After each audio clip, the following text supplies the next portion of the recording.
Изборот на Државната изборна комисија останува закочен. Нема навестувања за деблокада на изборот на новиот состав што треба да го спроведе предстојниот референдум за името. Председателот на комисијата за избори и именувања Илија Димовски од ВМРО-ДПМН денеска потврди дека нема да ја закаже комисијата додека партиите не дадат сигнал дека е постигнат договор за комплетирање на ДИК. Нема да закажам комисија за избор на членови на ДИК додека партиите не се усогласат и не дадат зелено светло. Така само ќе пропадне процесот и ќе се вратиме назад, вели Димовски.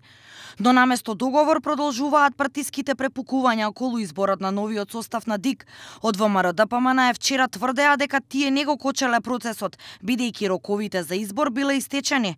Од најголемата опозицијска партија порачаа дека пред да се избере новиот состав на ДИК требало да бидат донесени законите за финансирање на политичките партии и за влада, односно да се уреди дали техничката влада која што беше договорена во пржино ќе биде модел за секои наредни парламентарни избори. Власта пак обвинува дека ВМРО-ДПМН ја долговлекува затоа што Државната изборна комисија ќе биде надлежна за спроведување на референдумот и намерно го блокира процесот.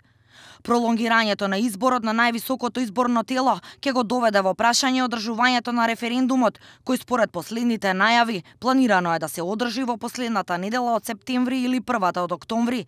Министерката за одбрана Радмила Шекеринска во неделното интервју за Радио Слободна Европа вели дека референдумот е историска шанса и историска одговорност.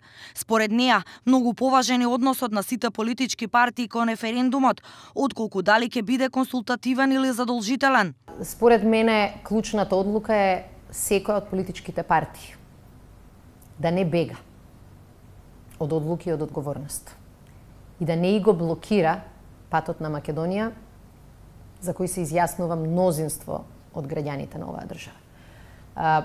За се друго, вистинската дискусија ќе биде прво во владата, но потоа пред се во Собранието на Република Македонија и најважно од се е да понудиме шанса каде што граѓаните ќе ја носат оваа одлука. Председателот на Собранието Талат Џафери пак во емисијата Уреднички брифинг на 1 ТВ истакна дека согласно законите од распишувањето до одржувањето на референдумот треба да поминат најмалку 60, а најмногу 90 дена.